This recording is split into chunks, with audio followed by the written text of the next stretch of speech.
चलिए, हम लोगों को जो है PCS 95 के कुछ सवाल देखने हैं अभी, और सोच रहे हैं कि कुछ टाइम जो है आधे घंटे मैनेज करके पढ़ा दें, हेट्रोसाइक्लिक भी और इसको भी करा दें। और देखते हैं कहाँ तक पहुँचे थे। 50 तक हो गया था ना, क्वेश्चन नंबर 50, 51 ये भी हो गया था।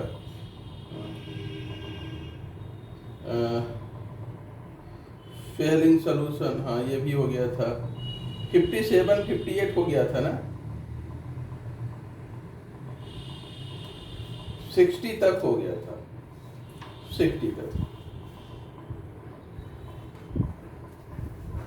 या 57 से बताना। अच्छा, 57 देखा जाए, क्वेश्चन 57 देखा जाए। 57 दिया है, Fehling solution reduces is reduced by. Fehling solution जो है ये किसके द्वारा रिड्यूस होता है? तो इसमें जो है जो सरलता से ऑक्सीडाइज होगा वही फेलिंग सोल्यूशन को रिड्यूस करेगा। और इसमें देखिए सोडियम एसीटेट दिए हैं पहला, दूसरा दिए हैं सोडियम फॉर्मेट, तीसरा दिए हैं सोडियम बेंजोएट, चौथा दिए नमस्ते भैया पोटेशियम सक्सिनेट, सक्सिनिक एसिड का पोटेशियम सक्सिनेट, सक्सिनिक एसिड का पोटेशियम साल्ट। ठीक है, देखा जाए। अब इसमें देखिए जो सोडियम फॉर्मेट है, जो कार्बोनिल ग्रुप जो होता है, कार्बोनिल ग्रुप पर जो हाइड्रोजन जुड़े होते हैं, अगर यहाँ पर कोई हाइड्रोजन है तो ये इजिली ऑक्सीडाइजेबल होता है, सरलता से ऑक्सीडाइज होता है। इजिली ऑक्सीडाइजेबल हाइड्रोजन है, ऑक्सीडाइजेबल हाइड्रोजन है, और ये कंपाउंड जो है स्वयं ऑक्सीडाइज होता है, अर्थात रिड्यूसिंग एजेंट की तरह एक्ट करता है, सामने वाले को रिड्यूस करता है। X reducing agent. इसमें देखिए इस कार्बोनिल कार्बन पर कोई हाइड्रोजन नहीं है, इस पे भी कार्बोनिल कार्बन पर कोई हाइड्रोजन नहीं, यहाँ पे भी कार्बोनिल कार्बन पे कोई हाइड्रोजन नहीं, यहीं पे एक हाइड्रोजन है, अर्थात यही जो है खुद ऑक्सीडाइज होगा और टॉलरेंस रिएजेंट या फेलिंग सॉल्यूशन को रिड्यूस करेगा, रिड्यूसिंग एजेंट की तरह ये कार्य करेगा। अगला क्वेश्चन 58 देखा जाए। क्वेश्चन 58 में देखिए 2,4-डाइक्लोरो फेनॉक्सी 2,4-डाइक्लोरोफेनॉक्सी एसिटिक एसिड की यूज है। देखा जाए 2,4-डाइक्लोरो यानी कि ये है फेनॉक्सी एसिटिक एसिड, अर्थात फिनॉल है उस पे एसिटिक एसिड जुड़ा है।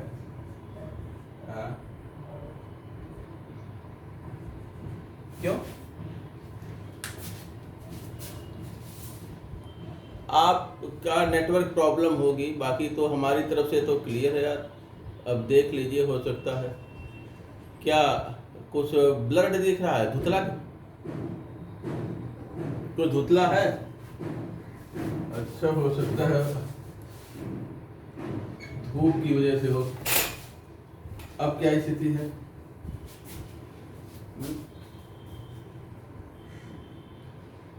तो देखा जाए आगे। नेक्स्ट जो है ये 2,4-डाइक्लोरो भी है, तो ये 1 2 3 4, तो 2,4-डाइक्लोरो फेनॉक्सी, इतने को ये फेनॉक्सी है, फिनॉल से एक हाइड्रोजन निकला है, 2,4-डाइक्लोरो फेनॉक्सी, और फिर एसिटिक एसिड है। ये जो है हर्बिसाइड होता है, हर्बिसाइड यानी कि खरपतवार को नष्ट करने में इसको यूज करते हैं, तो इसको हर्बिसाइड है, नोट कर लीजिए। आगे देखते हैं जो खरपतवार को नष्ट करता है, अनावश्यक घास पतवार होते हैं खेत में, उनके लिए हर्बिसाइड, हर्ब्स को, खरपतवार को नष्ट करता है। आगे देखा जाए क्वेश्चन 59 देखा जाए। 59 देखिए, which one of the following compound will not give yellow precipitate with iodine and NaOH? Yellow precipitate with I2 plus NaOH। तो ये आयोडो फॉर्म टेस्ट है, ये आयोडो फॉर्म रिएक्शन है या टेस्ट है, जो भी कह लीजिए, आयोडो फॉर्म रिएक्शन है। ये किसके द्वारा दिया जाता है? मेथाइल कीटो द्वारा, given by the compound containing methyl keto, यानी कि CH3CO ग्रुप, इनके द्वारा दिया जाता है, ठीक है ना। और ये होता है CSI3 येलो क्रिस्टल है। ये जो है एंटीसेप्टिक प्रॉपर्टी भी होती है आयोडोफार्म की, एंटीसेप्टिक प्रॉपर्टी भी होती है। तो देखा जाए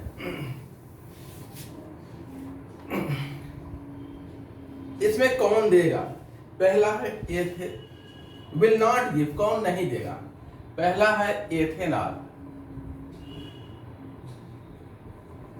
ये ऑक्सीडाइज होकर के इसमें बदलता है, तो इसमें तो मेथाइल कीटो है, ये देगा, ठीक है। दूसरा है एसीटोन, CH3CO, ये भी देगा। तीसरा है डाई एथाइल कीटोन, CH3CH3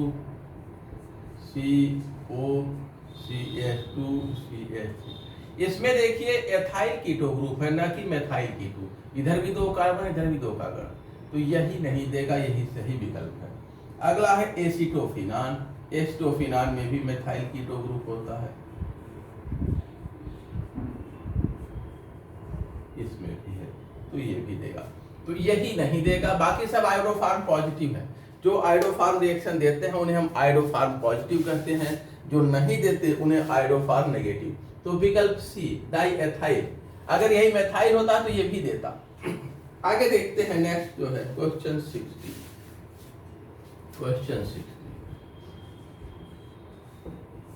देखिए, which one of the following compound is most acidic? Phenol, पहला विकल्प है फिनॉल। दूसरा है पैरा ब्रोमोफेनॉल,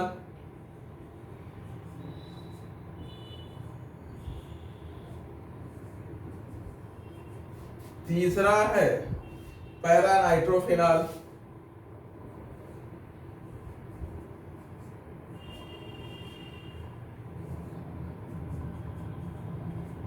और चौथा है मेटा नाइट्रोफेनॉल।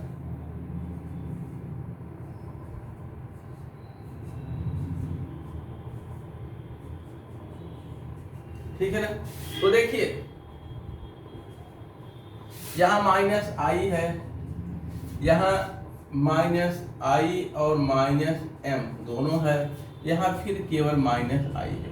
माइनस आई और माइनस एम दोनों एसिडिक नेचर को, फिनाल के एसिडिक नेचर को बढ़ाते हैं। तो विकल्प सी में दो फैक्टर है, एक माइनस आई और दूसरा माइनस एम, जो है फिनॉल के एसिडिक नेचर को बढ़ाते हैं। अर्थात जो पैरा नाइट्रोफिनॉल है वो सबसे स्ट्रॉन्ग एसिड है, ठीक है। देखिए माइनस एम के लिए क्या चाहिए? कॉन्जुगेशन चाहिए, ठीक है। माइनस आई के लिए तो कॉन्जुगेशन नहीं चाहिए, माइनस आई इफेक्ट इसका है, माइनस आई इलेक्ट्रॉन को ड्रा करता है। माइनस एम के लिए कॉन्जुगेशन, ये पाई बॉन्ड इधर आएगा, तो ये पाई वन इधर आएगा, तो ये पाई वन इधर आएगा, फिर ये पाई वन इधर, तो यहाँ -m है। दोनों इफेक्ट एसिड की स्ट्रेंथ को बढ़ाते हैं, इसलिए विकल्प सी स्ट्रॉन्ग एसिड का होगा और ये सही विकल्प है।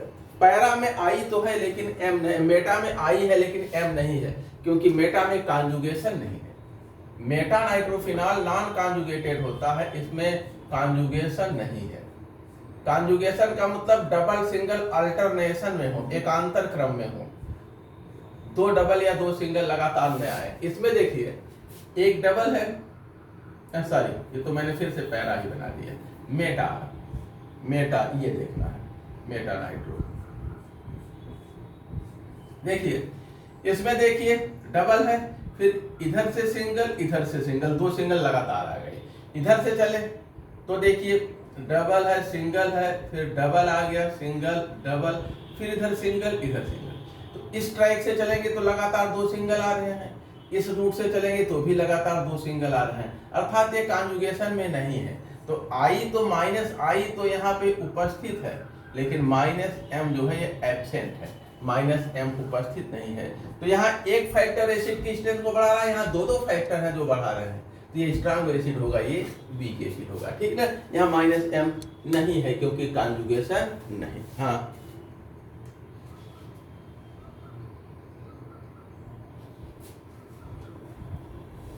अच्छा, आर्थोनाइट्रोफिनॉल ले लीजिए। हाँ हाँ ये बता दे रहे हैं आर्थोनाइट्रो, अभी सब एक एक करके जैसे जैसे आते जाएंगे तब बताते जाएंगे। आर्थो ले लीजिए। आर्थोनाइट्रोफिनॉल में क्या होता है?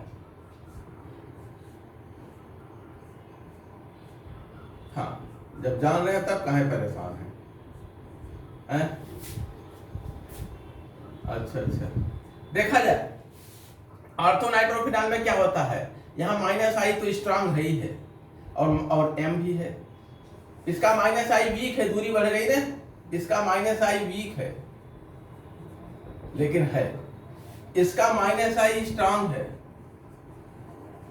और -M जो है ये दूरी पर निर्भर नहीं करता, केवल कॉन्जुगेशन होता है, देखा जाता है।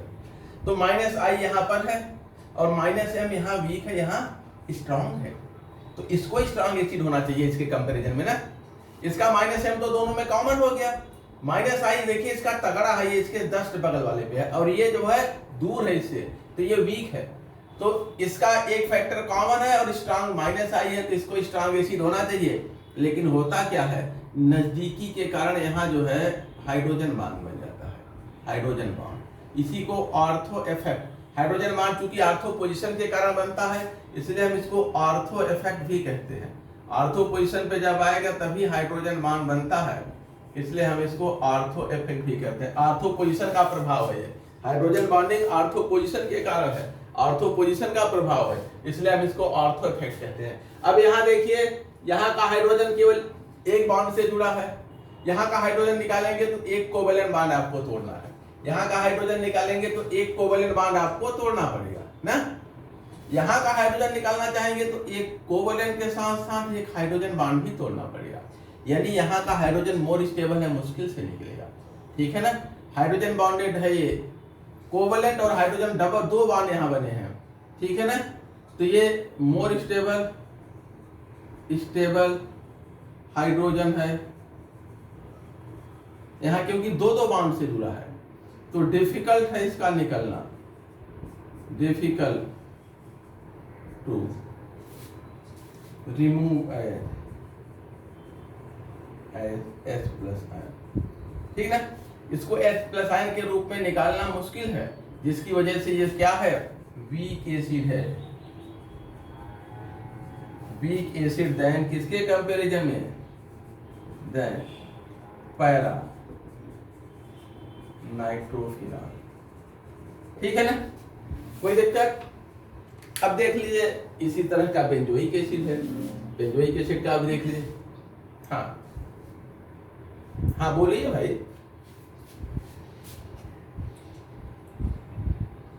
कॉन्जुगेशन के लिए मेटा में कॉन्जुगेशन नहीं है, कॉन्जुगेशन का मतलब पड़ोस, अल्टरनेट डबल या सिंगल बॉन्ड होना चाहिए। जैसे एक डबल बॉन्ड है, इसके बाद फिर सिंगल बॉन्ड है, फिर डबल है, फिर सिंगल है, फिर डबल है, फिर सिंगल है, तब तो ये कॉन्जुगेशन होगा, double single double single double single, ये कॉन्जुगेटेड सिस्टम है। लेकिन अगर दो सिंगल बॉन्ड लगातार हो, यहाँ दो सिंगल लगातार हो गए तो यहाँ कॉन्जुगेशन खत्म हो गया। दो डबल बॉन्ड लगातार आ जाए कहीं पे भी तो कॉन्जुगेशन, डबल बॉन्ड लो लगातार आ गए तो कॉन्जुगेशन खत्म हो गया, तब कॉन्जुगेटेड सिस्टम नहीं रह पाता। यहाँ देखिए, अब ये जब कॉन्जुगेशन नहीं होगा तो यहाँ का इलेक्ट्रॉन नेगेटिव चार्ज यहाँ तक नहीं फैलेगा, ठीक है ना। यहाँ जो नेगेटिव चार्ज है ये कॉन्जुगेशन के कारण यहाँ तक आता है, तो अगर कॉन्जुगेशन नहीं रहेगा तो नेगेटिव चार्ज यहाँ से यहाँ नहीं आएगा। अब देखिए डबल बॉन्ड है ना, फिर सिंगल, दो सिंगल लगातार हो गए, कॉन्जुगेशन नहीं है। अब आपको लगता है इस दिशा से चले तो शायद हो, इधर इस दिशा देखिए, सिंगल है, फिर डबल है, फिर सिंगल डबल, फिर यहाँ दो सिंगल लगातार आ गए, यहाँ से भी कॉन्जुगेशन नहीं है। तो यहाँ ये नॉन कॉन्जुगेटेड सिस्टम है, यहाँ मेसोमेरिक इफेक्ट नहीं मिलेगा, केवल यहाँ मिलेगा। ये कॉन्जुगेटेड सिस्टम है, किसी न किसी तरफ से डबल बॉन्ड का कॉन्जुगेशन है। देखिए double single double single double single, लगातार कॉन्जुगेशन है, ठीक ना। तो जहां कॉन्जुगेशन होता है वहीं मेसोमेरिक इफेक्ट दिखता है ना, नॉन कॉन्जुगेटेड सिस्टम में नहीं दिखता। अब एक और है जिसका थोड़ा अपोजिट है, हाँ, सबसे ज्यादा पैरा होगा, फिर उसके बाद जो है आर्थो होगा, फिर मेटा होगा, और फिर फिनॉल, फिर जो है फिनॉल कह लीजिए, ठीक है। ये नाइट्रोफिनॉल है, ध्यान देंगे, ये नाइट्रोफिनॉल है, सभी नाइट्रोफिनॉल हैं। ये तीनों क्या है, ortho Meta para nitrophenol. Ortho nitrophenol para Meta, तो पैरा सब नाइट्रोफिनॉल सबसे स्ट्रांग होगा, आर्थो उससे वीक, मेटा सबसे वीक। चले अब देखा जाए, इसका अपोजिट होता है कार्बोक्सिलिक एसिड का, तो उसका देख लीजिए। यही दो कंफ्यूजिंग होते हैं, बाकी सब तो सीधे ट्रेंड पर होते हैं। देखिए यहां पर जो है हम ऑर्थो हाइड्रोक्सी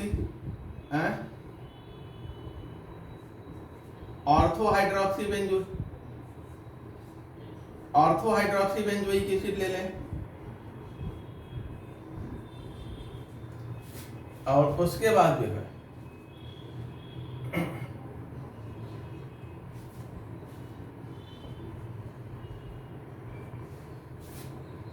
ऑर्थो हाइड्रोक्सी ले लें, मेटा हाइड्रोक्सी बेंजोइक एसिड ले लें, और पैरा हाइड्रोक्सी बेंजोइक एसिड ले लें।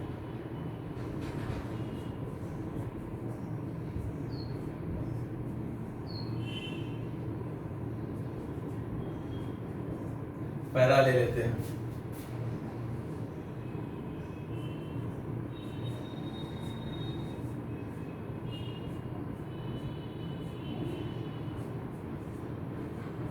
ठीक है। अब देखा जाए होता क्या है, यहां का जो ऑर्थो का है, जैसे ही हमें इनका एसडी कैरेक्टर देखना है, ठीक है, एसडी कैरेक्टर देखना है। अब एसडी कैरेक्टर ये तब शो करेगा जब इनसे प्रोटॉन निकले, तो जो कार्बोक्सिल ग्रुप है वही एच आयन देता है। फिनॉल के कंपैरिजन में कार्बोक्सिल ग्रुप ज्यादा एसिडिक होता है ना, तो यहाँ से प्रोटॉन नहीं निकलता, आपकी इस पार्ट से प्रोटॉन निकलता है। आपकी प्रोटॉन कहाँ निकलेगा, फिनॉल वाले केस में तो OH से निकलता, OH से निकलता था। इस केस में कहाँ से निकलेगा, कार्बोक्सिल से निकलेगा, कार्बोक्सिल पार्ट से निकलेगा, ठीक है ना, यहाँ से प्रोटॉन निकलेगा। तो देखिए यहाँ जैसे ही आप प्रोटॉन निकाल दिया और इस पे नेगेटिव चार्ज आ गया ना, नेगेटिव चार्ज आया तो ये इसके साथ, ये हाइड्रोजन इस ऑक्सीजन के साथ तुरंत हाइड्रोजन बॉन्ड बना लेगा। तो इस एनायन का, ये जो कार्बोक्सिलेट आयन है, ये जितना स्टेबल होगा उतना स्ट्रांग एसिड होगा। तो ये कार्बोक्सिलेट आयन का हाइड्रोजन बॉन्ड के द्वारा स्टेबिलाईजेशन है, ये इसके साथ हाइड्रोजन बॉन्ड बना लिया तो ये मोर स्टेबल हो गया, तो यहाँ स्टेबिलाईजेशन है बाय हाइड्रोजन बॉन्ड। क्या हुई,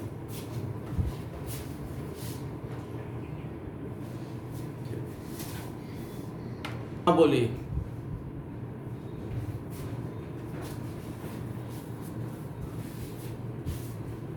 हाँ है,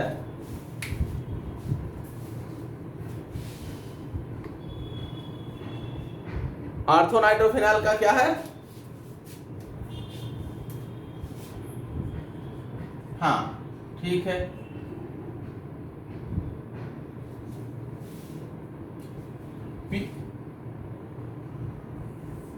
ये सबसे, ये क्या है सबसे? नहीं, आप गलत बोल रहे हैं, आप गलत तर्क दे रहे हैं। ऑर्थो सबसे स्ट्रांग नहीं होता, ठीक है ना। अब जहां दिया उनसे संपर्क करिए। आगे देखा जाए, ये जो है के ए और पी के ए एक दूसरे के अपोजिट होते हैं। के ए प्रोपोर्शनल होता है 1 पी के ए। ये ज्यादा होगा तो स्ट्रांग एसिड होगा, ये ज्यादा होगा तो वीक एसिड होगा, ठीक है ना। दोनों अपोजिट होते हैं, तो के ए और पी के ए दोनों एक दूसरे के अपोजिट होते हैं, तो के ए और पी के ए थोड़ी एक दूसरे के आप प्रोपोर्शनल करके देखेंगे। देखा जाए, ये देखा जाए स्टेबलाइजेशन है भाई, हाइड्रोजन बॉन्ड, ठीक है। यहां पर जब प्रोटॉन निकलता है मेटा पोजीशन पर जब ये है तो कोई हाइड्रोजन बॉन्ड नहीं है, दूरी बढ़ गई, नो हाइड्रोजन बॉन्ड। और यहां पर पैरा पोजीशन पे भी है तो भी प्रोटॉन निकलने के बाद दूरी बढ़ गई तो कोई हाइड्रोजन बॉन्ड नहीं, नो हाइड्रोजन बॉन्ड, ठीक ना। यहां हाइड्रोजन बॉन्ड नहीं। तो अब जैसे यहां पर -I -M दोनों है, I ये स्ट्रांग है और -M ये प्रेजेंट है। यहां पर क्या है, -I है लेकिन वीक है, दूरी बढ़ गई, -M ये तो प्रेजेंट है, ये तो बराबर स्ट्रेंथ का होगा। यहां पर देखिए -I तो है लेकिन -M जो है ये एब्सेंट है। तो यहाँ एक ही फैक्टर है एसिड के स्ट्रेंथ बढ़ाने वाला, तो ये सबसे वीक होगा, मेटा सबसे वीक होगा, ठीक है, मेटा सबसे वीक होगा। उसके बाद जो है इन दोनों में देखा जाए तो इसका तो -I वीक है और इसका -I क्या है, स्ट्रांग है। दूसरा, इसका रेजोनेंस स्टेबलाइजेशन भी है हाइड्रोजन बॉन्ड के द्वारा, तो ऑर्थो सबसे स्ट्रांग होगा और पैरा फिर उसके बाद आएगा। तो नाइट्रिक एसिड और नाइट्रोफिनॉल और बेंजोइक और इसके बाद हाइड्रोक्सी बेंजोइक एसिड, दोनों में ये डिफरेंस है। उसमें नाइट्रोफिनॉल में ये इधर आ जाता था, ये इधर, और हाइड्रोक्सी बेंजोइक एसिड में ये क्रम है, ठीक है ना। तो उसमें उल्टा हो जाता है, दोनों को याद रखिएगा। उसमें हाइड्रोजन बॉन्ड के थ्रू कोई स्टेबलाइजेशन नहीं है, इसमें हाइड्रोजन बॉन्ड के द्वारा स्टेबलाइजेशन है, ठीक है। उसमें हाइड्रोजन बॉन्ड प्रोटॉन को निकालने से रोकता है, इसमें हाइड्रोजन बॉन्ड प्रोटॉन के निकलने का सपोर्ट करता है। उसमें हाइड्रोजन बॉन्ड क्या करता है, प्रोटॉन को निकलने नहीं देता, और इसमें यानी उस प्रोटॉन से हाइड्रोजन बॉन्ड बनता है जो निकलने वाला होता है। इसमें उस प्रोटॉन से हाइड्रोजन बॉन्ड नहीं बन रहा है जो निकलने वाला है, निकलने वाला तो यहाँ से है, ठीक है ना। ये यहाँ हाइड्रोजन बॉन्ड बनने के बाद ये स्टेबलाइज हो रहा है, तो इसमें हाइड्रोजन बॉन्ड प्रोटॉन को निकलने से रोकता है, इसलिए ऑर्थो नाइट्रोफिनॉल वीक एसिड होता है। इसमें हाइड्रोजन बॉन्ड प्रोटॉन निकलने के बाद जो रेडियन बना उसको स्टेबलाइज करता है, इसलिए ऑर्थो हाइड्रोक्सी बेंजोइक एसिड सबसे स्ट्रांग होता है। यही दोनों में, यहाँ पे भी इसी को हम ऑर्थो इफेक्ट कहते हैं। ये दोनों का अपोजिट इफेक्ट है, नोट करिए, फिर आगे बढ़ते हैं। और कहीं KAPKA है, देखिए KA का मतलब ये डिसोसिएशन कांस्टेंट एसिड का है, इसके प्रोपोर्शनल होता है एसिड स्ट्रेंथ, एसिड स्ट्रेंथ इसी के प्रोपोर्शनल होता है। और PKA ये होता है -log KA के, तो ये बढ़ेगा तो नेगेटिव साइन है तो ये छोटा होगा। जैसे इसको हम -1 कर दें, फिर इसको जैसे जैसे बढ़ाया जाए, 10 अगर हमने इसको 10 कर दिया तो -1 होगा, 100 कर दिया तो -2 हुआ, 1000 कर दिया तो -3 हुआ। तो ये जैसे जैसे बढ़ेगा ये घटता जाता है, ठीक है ना। तो PKA के एसिड स्ट्रेंथ इनवर्सली प्रोपोर्शनल होता है PKA के। तो कहीं PKA देख करके आप PKA देख करके कंफ्यूज न होइए कि PKA बड़ा है तो हम उसको एसिड स्ट्रेंथ से कोरिलेट कर ले, ऐसा नहीं है, ठीक ना। दिखाए बोर्ड, हाँ यार नेटवर्क की प्रॉब्लम है, आज नेटवर्क की प्रॉब्लम है।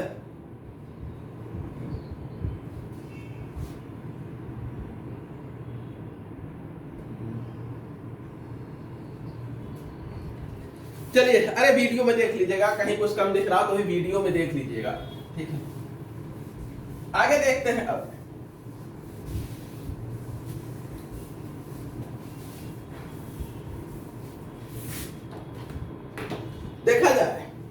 अगला जो है क्वेश्चन नंबर 61, क्वेश्चन 61 देखिए, which of the following compound would be hydrolyzed with most difficulty with NaOH। देखिए NaOH के साथ कौन सा बड़ी मुश्किल से हाइड्रोलाइज होगा। तो हाइड्रोलाइसिस के प्रोसेस में देखिए क्या होता है, कोई एस्टर है, ये एस्टर है। हाइड्रोलाइसिस में क्या होता है, बेसिक मीडियम में आप हाइड्रोलाइज करने को यहां दिया है, तो यहां होता क्या है, ये यहां पर अटैक करता है, ठीक है ना, और ये यहां से निकलता है। तो इस प्रकार से आपको जो है एसिड मिलेगा या साल्ट ऑफ एसिड मिलेगा और एल्कोहल मिलता है, ये मिलता है, ठीक ना, हाइड्रोलाइसिस में। अब जो है यहां पर देखा जाए, यहां पर अटैक करने के लिए दो चीजें हैं। एक तो अगर इसका प्लस आई इफेक्ट ज्यादा है, प्लस आई इफेक्ट ज्यादा है या स्टेरिक हिंड्रेंस ज्यादा है, तो ये डिफिकल्टी के साथ हाइड्रोलाइज होता है। अगर इसमें बल्कि ग्रुप जुड़े हैं, जैसे हम बड़े ग्रुप जोड़ दें, हाँ आर बड़ा ग्रुप हो, बल्कि ग्रुप हो, तो ये इस पे अटैक मुश्किल से कर पाता है। और जब मुश्किल से अटैक करेगा, ठीक है, या हम कहें प्लस आई इफेक्ट ज्यादा होगा, तो हाइड्रोलाइसिस स्लो होता है। तो इसमें देखिए पहला विकल्प है, पहला है CH3COOCH3, दूसरा है CH3CH3COOCH3, सॉरी CHCOOCH3, तीसरा है CH3COOCH3 और चौथा C3H7, चौथा है CH3COOC2H5। तो देखा जाए यहां पर बल्कि ग्रुप जुड़ा है ना, बल्कि ग्रुप जुड़ा है। अगर बल्कि ग्रुप स्टेरिक हिंड्रेंस जुड़ा होता है कार्बोनिल कंपाउंड पर, तो रिएक्टिविटी घटती है। तो यही जो है बताए हैं एल्डिहाइड कीटोन की रिएक्टिविटी में, तो यही सबसे अधिक डिफिकल्टी के साथ हाइड्रोलाइज होगा, ठीक है, और यही सही विकल्प है। कार्बोनिल ग्रुप पे अगर बल्कि ग्रुप जुड़े हैं, हाँ स्टेरिक हिंड्रेंस के कारण यहाँ पर हाइड्रोलाइसिस स्लो होगी। आगे देखते हैं क्वेश्चन 62, क्वेश्चन 62 है, ऑर्डर इसमें सब में तो एक ही जैसा दिया है, इसमें सब में तो एक ही जैसा दिया है, तो कौन सा ऑर्डर लेंगे, अलग अलग ये होते कार्बोनिल ग्रुप, तो ऑर्डर हम देखते, बाकी तीन तो एक ही जैसा दे दिया है, उसमें बहुत ऑर्डर देखना मुश्किल है। आगे देखा जाए क्वेश्चन 62,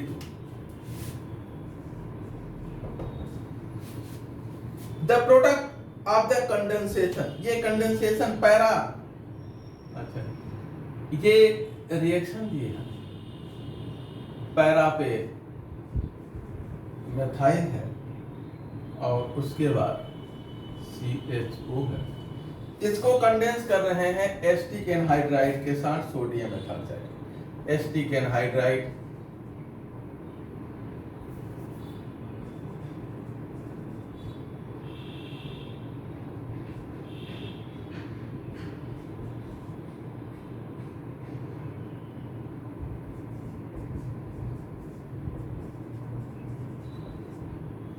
प्रोपेनोइक एनहाइड्राइड है, और इसे जो है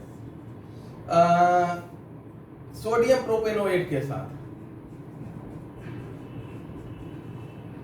सोडियम प्रोपेनोएट के साथ रिएक्ट कर रहे हैं। इनका कहना है प्रोडक्ट क्या होगा। तो ध्यान देंगे, ये जो है स्ट्रॉन्ग बेस है, यहाँ ऑर्थो पोजीशन से एक प्रोटॉन निकालता है, ठीक है ना, यहाँ दो प्रोटॉन है, इधर से या इधर से किसी एक पोजीशन से एक प्रोटॉन ये निकालता है। तो जब ये बेस यहाँ से एक प्रोटॉन निकालेगा, तो ये यहाँ पर ये कहाँ अटैक करता है, इस कार्बोनिल कंपाउंड पर, ये कार्बोनिल है, यहाँ अटैक करता है और यहाँ पर ये जुड़ जाता है, अब हमें ये मिलता है।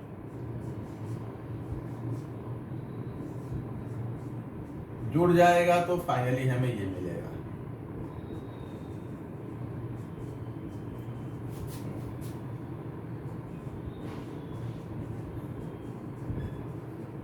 इसको हाइड्रोलाइज कर देंगे तो ये एसिड में टूट जाता है, ठीक है ना, ये एसिड में टूट जाता है। और उसके बाद इसको गर्म कर देंगे तो यहाँ से OH और यहाँ से H निकल जाता है, डबल बॉन्ड आ जाता है।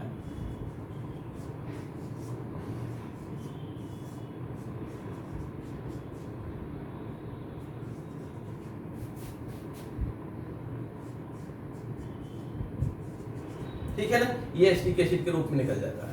तो ये जो है हमें मिला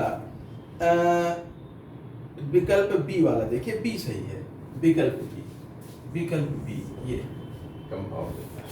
आगे देखा जाए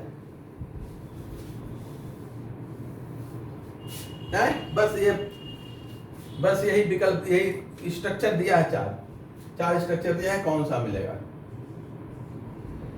4 प्रोडक्ट दिए, कौन सा मिलेगा, तो जो बी वाला है वही मिलेगा। आगे देखा जाए, अगला रिएक्शन देखिए,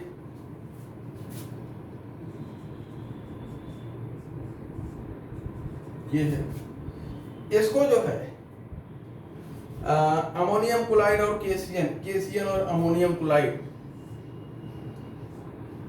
केसीएन है और फिर NH4Cl, इनसे रिएक्शन करा रहे हैं। तो केसीएन यहाँ क्या, यहाँ CN जोड़ता है, यहाँ OH बनता है, और फिर अमोनिया इसको रिप्लेस करता है और हमें मिलता है OH अमोनिया द्वारा रिप्लेस हो जाता है, NH2 मिलता है, ठीक है ना।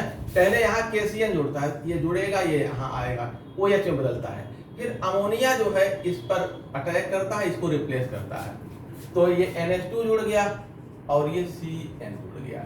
पहले इसके इस बार फिर हाइड्रोलाइसिस की जा रही है एसिटिक मीडियम में, हाइड्रोलाइसिस की जा रही है एसिटिक मीडियम में, तो ये कार्बोक्सिल में बदल जाएगा, NH2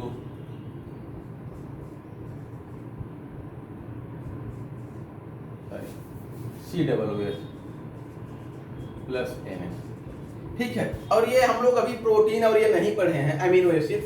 आप अमीनो एसिड कार्बोहाइड्रेट में बायोमॉलिक्यूल्स नहीं पढ़े हैं, तो हम लोग बायोमॉलिक्यूल में ग्लूकोज, सुक्रोज ये सब पढ़ते हैं, अमीनो एसिड प्रोटीन पढ़ते हैं और न्यूक्लिक एसिड ये सब पढ़ते हैं, वो चैप्टर अभी बाकी है।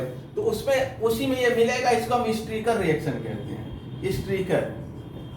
स्ट्रीकर रिएक्शन होता है, रिएक्शन या सिंथेसिस कह लें, जो भी कह लें, अमीनो एसिड की सिंथेसिस हम इस रिएक्शन से करते हैं। तो ये आप प्रोटीन वाले चैप्टर में देख लीजिएगा, सिंथेसिस ऑफ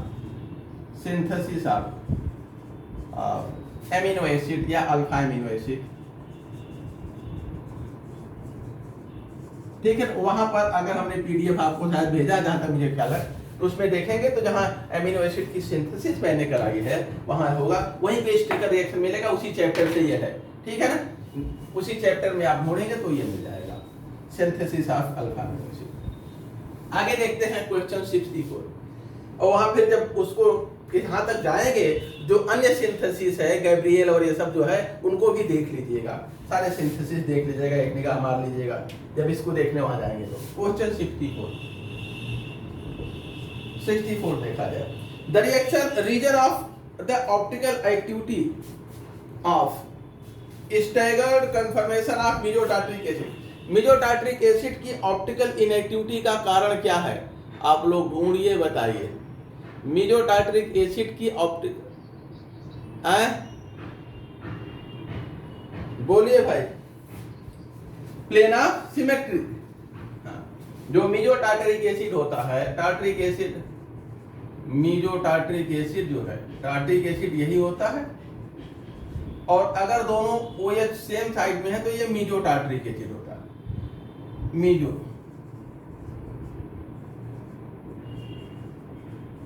टार्ट्रिक एसिड, और इसमें प्लेन ऑफ सिमेट्री होता है, ठीक है। तो प्लेन ऑफ सिमेट्री इसका एक्सप्लेनेशन है, नोट कर लीजिए। अब आते हैं क्वेश्चन नंबर 65 देखते हैं, क्वेश्चन 65।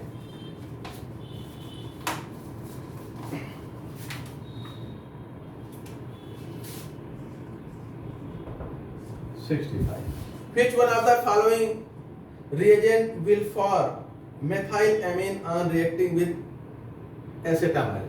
एसेटामाइड है, एसेटामाइड है, यही होता है एसेटामाइड ना, और इससे क्या मिल रहा है, मेथाइलेमीन ना, तो ये निकल रहा है, यही तो निकल रहा है। इसको हम क्या कहते हैं, हॉफमैन ब्रोमाइड डिग्रेडेशन, ब्रोमाइड यही नाम है, ब्रोमाइड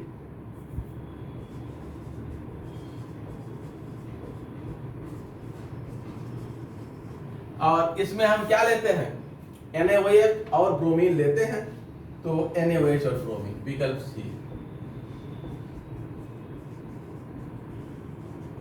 ब्रोमाइड इसके नाम में भी जुड़ा है, तो ब्रोमीन जिसमें है वही संभावना ज्यादा है, वही सही है, ठीक है ना, Hoffmann bromide.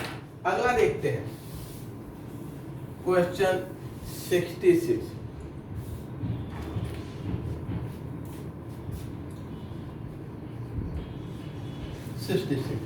The number of isomers of a tri-substituted benzene derivative, tri-substituted benzene derivative है और उसमें कितने आइसोमर्स बनेंगे ये आपको पूछा गया है, ट्राई-सब्स्टिट्यूटेड बेंजीन डेरिवेटिव। तो देखिए हम कैसे इसको गिनना ही है, ध्यान देंगे इसका कोई फार्मूला नहीं है, बस इसको आपको बना के गिनना ही पड़ेगा और कोई सूत्र इसके पास इसका नहीं होता हमारे पास। ये ट्राई सब्स्टिट्यूटेड बेंजीन है, इसको हम क्या करते हैं, पहले इसको हटाते चले, फिर इसको हटाते चले, फिर इसको हटाते चले, तो सबके तीन तीन सब्स्टिट्यूट, तीन तीन प्लेस होते हैं। जैसे इसके लिए यहाँ के अलावा 1 2 3 प्लेस है ना, इसके लिए यहाँ के अलावा 1 2 3 मिलेगा, इसके लिए यहाँ के अलावा 1 2 3 मिलेगा, तो तीनों को एक बार इसको रिप्लेस करेंगे, एक बार इसको करेंगे, तो 9 मिलेंगे और एक ये अपना जो है, देखिए तो इस तरह से टोटल 10 मिलते हैं। एक तो यही हो गया, एक आप इसको गिन लीजिए और दूसरा ए को यहीं फिक्स करिए, बी को यहीं फिक्स करिए, सी को यहां से हटा के यहां कर दिया, ठीक है, फिर ये दूसरा हो गया, फिर सी को यहां से हटा के यहां करेंगे तो तीसरा हो जाएगा,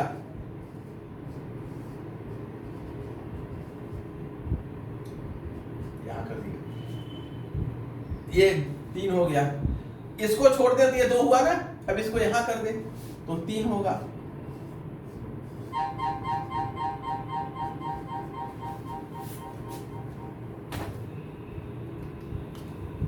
हाँ बेटा, हाँ हाँ देख रहे हैं, अभी आया नहीं था, भेज रहे हैं। अब देखा जाए, अब जैसे इसको तो हम छोड़ दें, इसके अलावा हम सी को रिप्लेस करके कितने प्राप्त किए, 3, वैसे बी को रिप्लेस करके 3 प्राप्त करेंगे, वैसे ए को रिप्लेस करके 3 प्राप्त करेंगे, तो टोटल 9 और एक ही +1 मिलके कितना हो जाते हैं, 10। तो बना के देखना ही है। अब बेहतर है कि यही पूछ दिया जाए जो पूछा गया है, जिसको हम लोग पढ़े हैं, तो ज्यादा सरलता से अपना काम बन जाएगा। अदरवाइज थोड़ा टाइम टेकिंग होगा आपके लिए, आप वहां बना करके काउंट करेंगे कि कितने हैं, ठीक है ना। तो इसके अलावा और कोई फार्मूला नहीं है अपने पास, 10 बनेंगे। अब आगे देखते हैं अगला 67।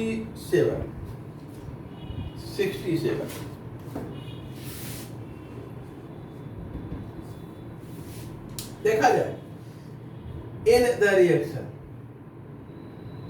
रिएक्शन दे रखे हैं, ये C8H10 ये रिएक्शन है, कोई कंपाउंड ए है, इसका ऑक्सीडेशन कर रहे हैं, तो इन्हें जो है C8H6O4 मिल रहा है कंपाउंड बी, और आगे इसको गर्म कर दे रहे हैं तो क्या मिल रहा है, गर्म कर रहे हैं तो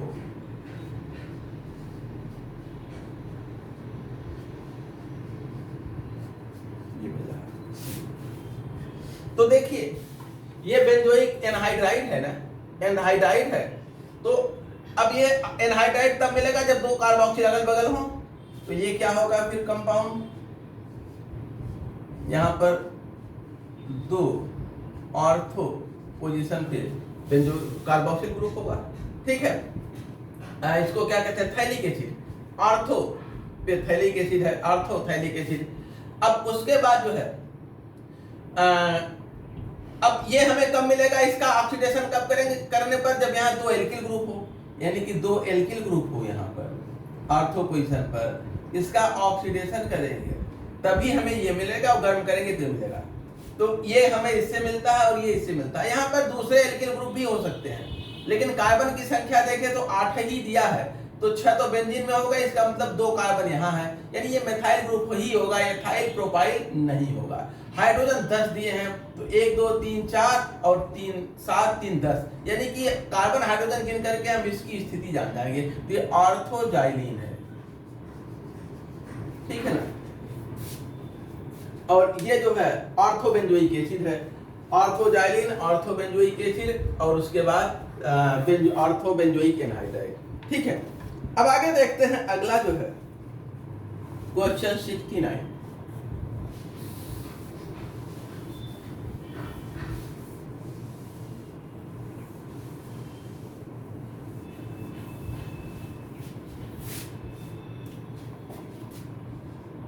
Uh, 68 हो गया ना।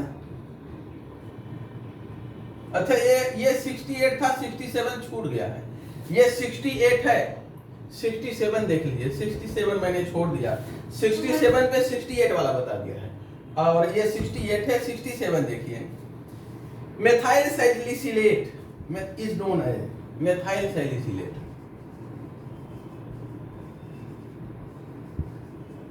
मेथाइल सैलिसिलेट को ऑयल ऑफ विंटरग्रीन कहते हैं, ऑयल ऑफ विंटरग्रीन, ठीक है, विकल्प सी सही है। देखिए, ऑर्थो हाइड्रोक्सी बेंजोइक एसिड यानी सैलिसिलिक एसिड लें, सैलिसिलिक एसिड लें और इसे जो है हम मेथेनॉल से रिएक्ट करा दें, मेथेनॉल से, तो हमें मिलता है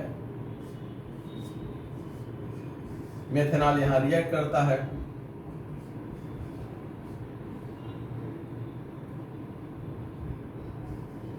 ये मिला और वो, ठीक है ना। तो ये जो है ऑर्थो हाइड्रोक्सी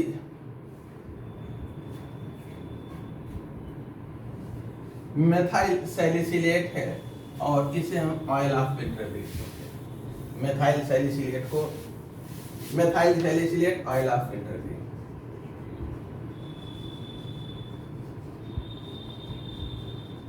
ये ऑयल ऑफ विंटरग्रीन कह रहा था। अगला देखते हैं क्वेश्चन 69।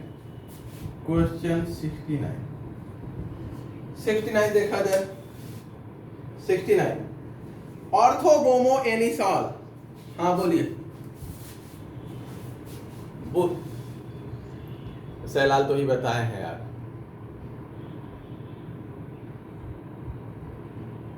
है?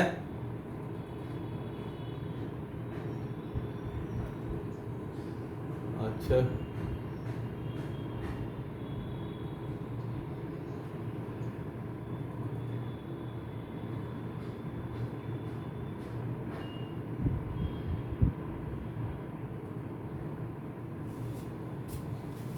एक मिनट, बच्चे की क्लास भी चलती है, उसके क्लास का लिंक मेरे ही मोबाइल पे आता है, तो भेजना पड़ता। चलिए देखिए, सर क्या करें, सलाल देखिए, ये ऑर्थो हाइड्रोक्सी बेंजोइक एसिड को हम फिनॉल से रिएक्ट कराते हैं,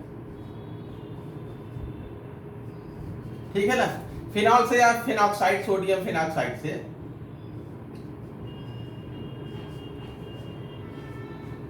सोडियम फिनॉक्साइड, तो ये यहाँ अटैक करता है और यहाँ से ये निकलता है और ये सैलाल होता है।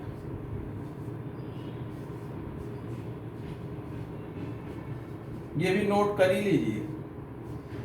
और सैलाल, ठीक है ना। और ये चलिए आगे देखते हैं अब question 69। Question 69 मिटाएं।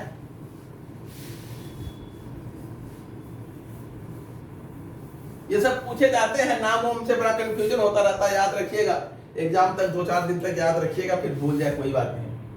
Question 69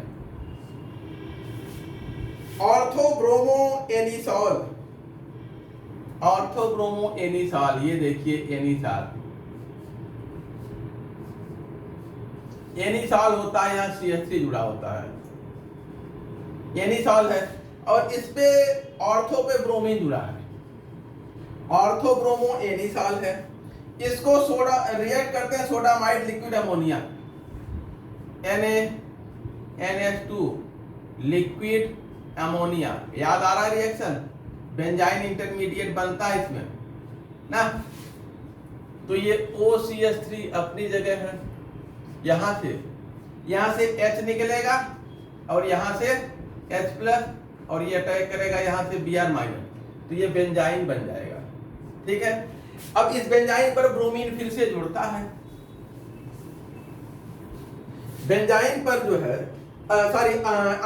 amide ion फिर से जुड़ता है। ठीक है ना, ये फिर से अटैक करेगा, तो अटैक ये जो है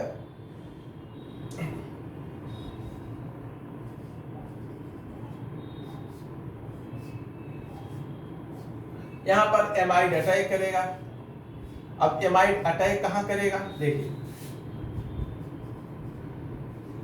ये जो है एक तो यहां स्टेरिक हिंड्रेंस है और दूसरा इसका जो है माइनस आई इफेक्ट है, तो इलेक्ट्रॉन इधर ही भागेगा, तो ये इस पे अटैक करेगा, नेगेटिव चार्ज यहाँ आएगा, ये ऐसे बन गया और NH। ठीक है, अब इसको हाइड्रोलाइज किया गया है दूसरे स्टेप में। अच्छा, आगे इसको हाइड्रोलाइज कुछ नहीं है, ठीक है, आगे जो है यही रिएक्शन आगे कंप्लीट होगा। अमोनिया जो यहाँ प्रोटॉन अमोनिया ने निकाला था ना, एमाइड ने जो प्रोटॉन यहाँ से निकाला था फिर से रिटर्न कर देगा, तो अमोनिया जो है फिर से प्रोटॉन रिटर्न कर देगा और एमाइड आयन के रूप में फिर से वो बाहर निकल जाएगा। यहाँ H आ गया जो था और यहाँ NH2 और फिर NH2 माइनस। ठीक है, तो ये जो है प्रोडक्ट देखिए क्या दे रहा है, मेटा ऑर्थो एनिसिडीन, मेटा एनिसिडीन, तो ये मेटा एनिसिडीन है, मेटा एनिसिडीन। ठीक है, आगे जो है अब ये नाम थोड़ा सा ध्यान रखिएगा, मुझे तो नाम नहीं ध्यान था कि इसको मेटा एनिसिडीन कहते हैं। ठीक है ना, तो नाम याद रखिएगा, कहीं नाम ही ऐसे दे दिया और नहीं ध्यान आया फार्मूला नाम से। हाँ हाँ हाँ हाँ, बाकी तो नाम हमें ख्याल ही नहीं था कि इसी को, अभी आएगी रिएक्शन तो इसी याद था, लेकिन नाम इसको मेटा एनिसिडीन कहते हैं, ये दिमाग में नहीं था। चलिए देखते हैं, तो याद रखिएगा। Question 70, question 70, benzene diazonium chloride on reacting with hypophosphorous acid. देखिए बेंजीन की प्रिपरेशन जहां पे हम लोग किए हैं वहां पे अभी अभी इस रिएक्शन को पढ़े हैं। हाँ,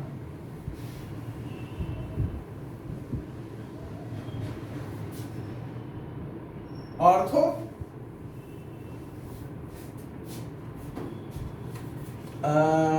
इसमें उत्तर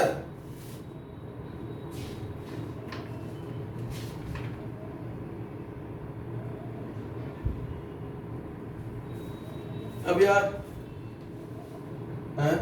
अब मुझे तो मेरे हिसाब से ये लग रहा है, अब उसमें दिए हैं तो अब हो सकता है, हमें तो लगता है कि सही है हमने जो बनाया है।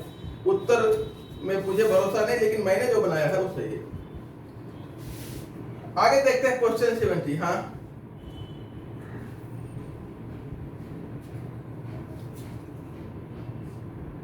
हाँ आंसर गलत हो सकता है, लेकिन मैंने जो लिखाया है वो ठीक है, क्योंकि मैंने जो भी नोट किया ज्यादातर किताबों से, अगर नहीं ध्यान है तो बुक से देख करके हम आपको उत्तर दे रहे हैं, गड़बड़ नहीं है।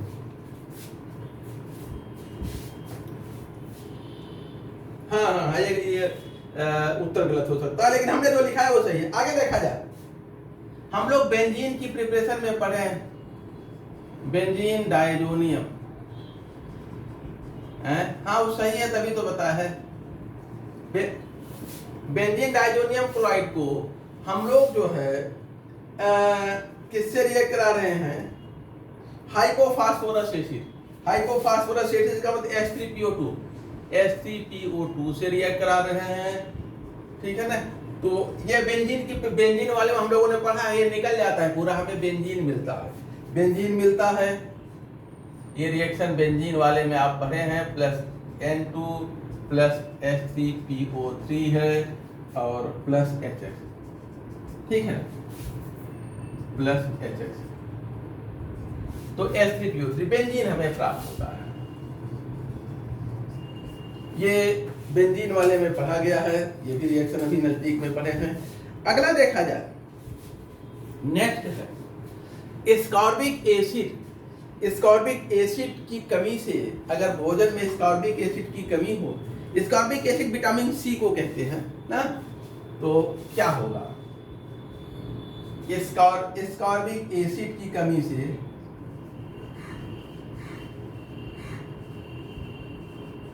ये होता है, बना लीजिए इसको, कहीं स्ट्रक्चर से संबंधित कोई सवाल पूछते हैं कि कितने OH होते हैं, कितने कीटो होते हैं, या कौन सा ये रिंग हेट्रो रिंग होता है, तो ये ध्यान रखिएगा।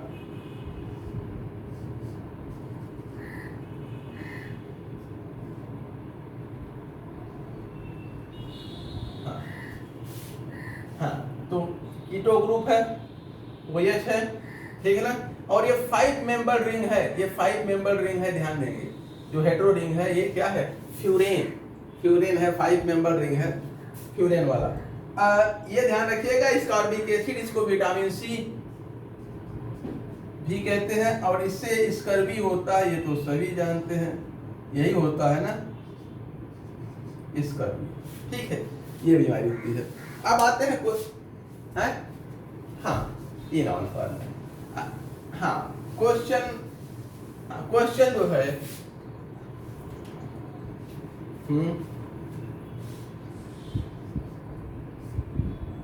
कौन छोटा चैप्टर है? ये सब बहुत बड़ा चैप्टर है, बायोमॉलिक्यूल।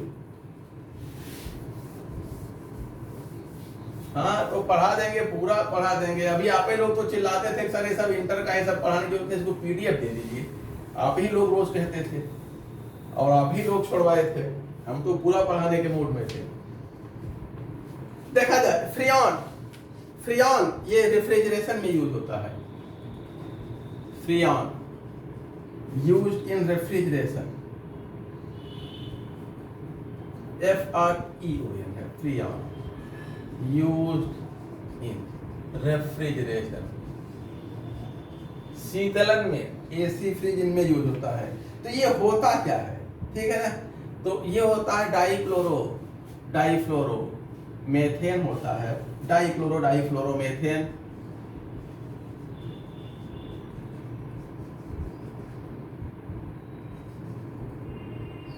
फ्लोरो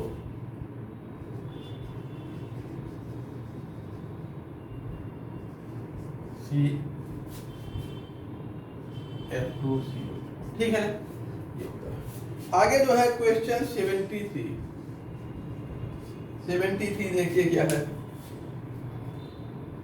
क्वेश्चन 73 है, which of the following compound will react with alcoholic KCl? Alcoholic KCl के साथ देखिए, एक तो एथाइलएमीन दे रखा है, हाँ सही बताया है, बेंजोइक एसिड, बेंजेमाइड, बेंजल्डिहाइड जो है, ठीक है सही बोल रहे हैं। बेंजल्डिहाइड सीधे विकल्प ही देख लेते हैं, बाकी सब पे चर्चा करने की बजाय। बेंजल्डिहाइड जो है, इस पे आराम से साइनाइड आयन न्यूक्लियोफाइल अटैक करता है, ठीक है, और हमें देता है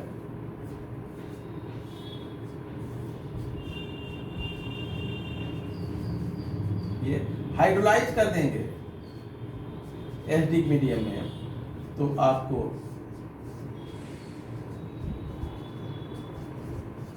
ये मिल जाता है प्लस NH, ठीक है।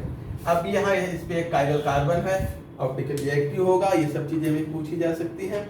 आगे देखते हैं, नेक्स्ट जो है 74।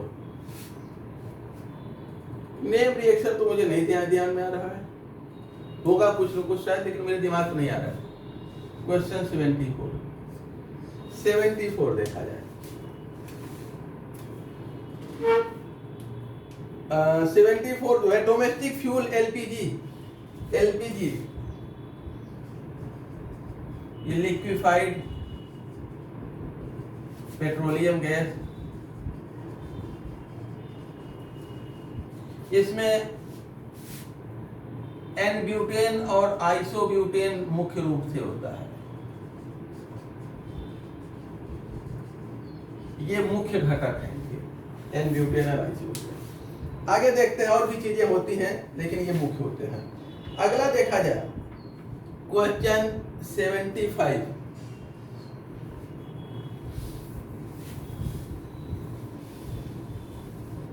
क्वेश्चन 75 इसमें है enantiomer can be easily distinguished by. Enantiomer को हम सरलता से कैसे डिस्टिंग्विश करते हैं? इनेंशियोमर्स जो है ये ऐसे स्टीरियो आइसोमर होते हैं जो एक दूसरे के मिरर इमेज नहीं होते हैं और मेल्टिंग पॉइंट बॉइलिंग पॉइंट उनके समान होते हैं। केमिकल टेस्ट भी लगभग एक ही जैसे मिलते हैं।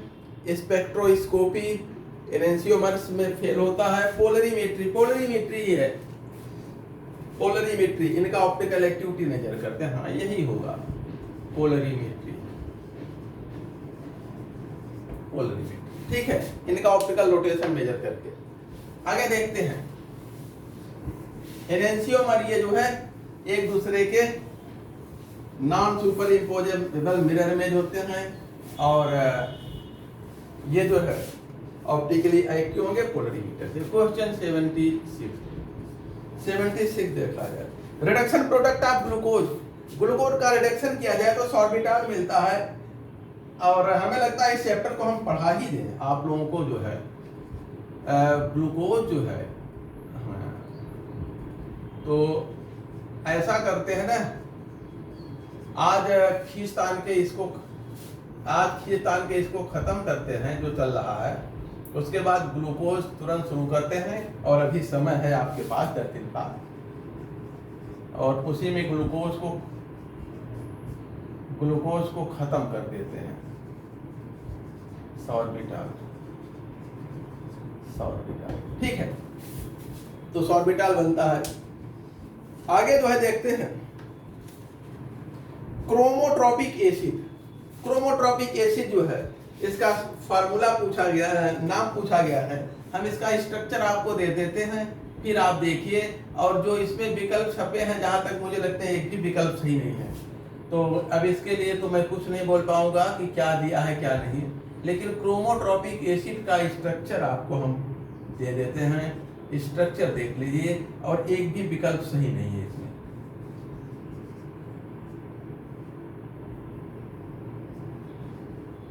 ये क्रोमोट्रोपिक एसिड है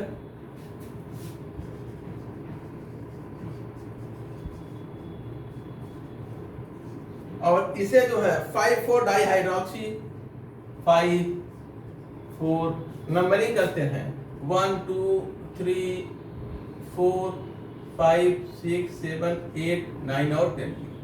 तो ये जो है 4 5 या 5 4 जो भी कह लें, 4 5 कर लीजिए कोई बात नहीं। 4 5 डाइहाइड्रोक्सी,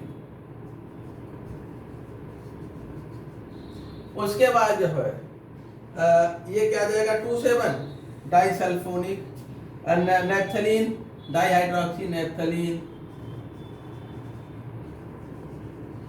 और 2 7 डाइसल्फोनिक एसिड।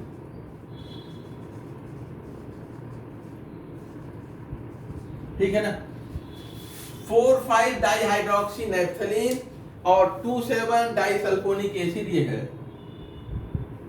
ठीक है, और हमें विकल्प में एक भी नाम ये नहीं है और इसलिए विकल्प कुछ गड़बड़ होगा जो भी हो, लेकिन हमने जो बताया वो सही है, उसको नोट कर लीजिए। ठीक है ना, चले 4 5 डाइहाइड्रोक्सी नंबरिंग करेंगे यहां से या यहां से, ये चौथे पांचवें पे हाइड्रोक्सी है तो 4 5 डाइहाइड्रोक्सी नेप्थलीन और 2 7 दूसरे से सातवें पे सल्फोनिक एसिड है, तो 2 7 डाइसल्फोनिक एसिड। इसमें एक भी विकल्प मुझे सही नहीं लिखा है और लेकिन आप सही नाम याद कर लीजिए, विकल्प गड़बड़ है उससे कोई फर्क नहीं पड़ता। अगला देखा जाए क्वेश्चन 78 देखिए essential conditions for optical activity. Molecule में कायरलिटी या डिसिमेट्री होनी चाहिए ऑप्टिकल एक्टिविटी के लिए। For optical activity optical activity के लिए हमने क्या बताया था, कायरलिटी या मॉलिक्यूलर डिसिमेट्री। कायरलिटी को डिसिमेट्री भी कहते हैं, कायरलिटी या मॉलिक्यूलर डिसिमेट्री, या हम कहें non super इम्पोजिबिलिटी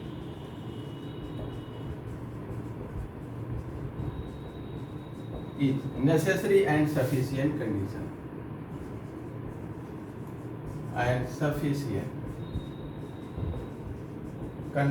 for optical activity।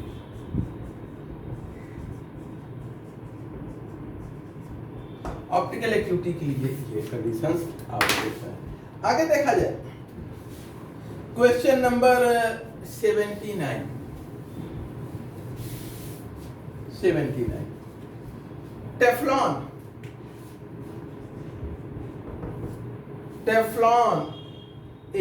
Teflon देखिए, ये जो है टेट्राफ्लोरोएथीन होता है, उसका हम पॉलीमराइजेशन करते हैं CF2 टेट्राफ्लोरोएथीन होता है, इसका पॉलीमराइजेशन करते हैं तो हमें टेफ्लॉन मिलता है। ये टेफ्लॉन होता है। हमने बताया था कि नॉन स्टिक कोटिंग जो होती है बर्तन वर्तन में, वो इसी की होती है। आगे है क्वेश्चन नंबर 80।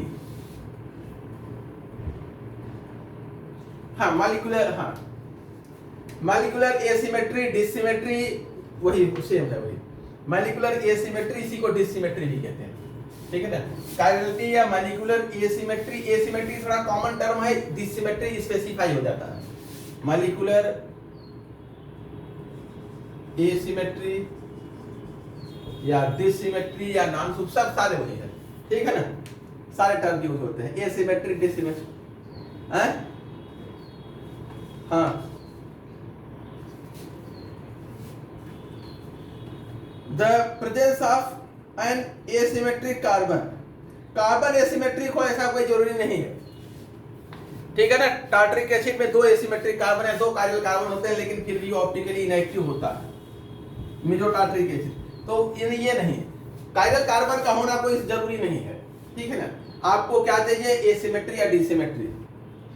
किसी में कायरल कार्बन नहीं होता फिर भी ऑप्टिकली एक्टिव होता है, इसमें कायरल कार्बन तो नहीं होता। एलिन वाला कुमुलिन वाला सिस्टम बताया है ना, ये ऑप्टिकली एक्टिव होते हैं और लेकिन इसमें कायरल कार्बन नहीं है, तो कायरल कार्बन होना नहीं जरूरी है। मॉलिक्यूलर डिसिमेट्री या एसिमेट्री या नॉन सुपर इम्पोजिबिलिटी, ठीक है ना। अरे सब लिखाया है, आप लोग पढ़िए नोट्स को, आधी अधूरी तैयारी किए हैं अभी तक, सब कंफ्यूज हमने छोड़े हैं, पढ़ नहीं रहे कायदे से। हमें ख्याल है कि हमने जो लाइनें लिखाई है बढ़िया से रिवीजन करिए, ठीक है ना। टेट्राफ्लोरोएथीन टेफ्लॉन होता है। क्वेश्चन 80 देखा जाए, क्वेश्चन 80 है the monomer of PVC polyvinyl chloride.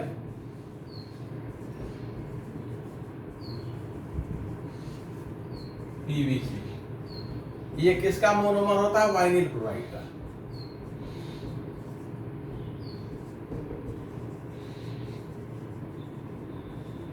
इसके जो है एन मोनोमर यूनिट्स कॉम्बिनेशन करती हैं, ठीक है, ये पीवीसी होता है। और 80 हुआ और अभी 5-7 मिनट बाकी है, 10 मिनट, लेकिन आज हमारे कॉलेज में ट्रेनिंग है ये, तो इसलिए हम थोड़ा 10 मिनट पहले निकलना चाह रहे हैं। अब 80 पे छोड़ते हैं, ठीक है ना। उसके बाद गैसियस स्टेट का सवाल है और ये सब आप लोग देखिएगा, और उसका है फिजिकल शुरू होता है आगे। इनऑर्गेनिक और ऑर्गेनिक के पार्ट हम लोग खत्म कर चुके हैं। आगे जो है जो सवाल है 40 सवाल है फिजिकल के हैं टोटल, तो कल इनको खत्म कराते हैं, फिर कल आगे देखा जाएगा, ठीक है ना। हाँ, फिजिकल वाले वैसे हो भी सकते हैं, लेकिन कराना तो हमें है ही है, कल इसको हम अब आगे कराते हैं, ठीक है। ऑर्गेनिक है लेकिन अब क्वेश्चन पेपर तो साल भी कराना है ना।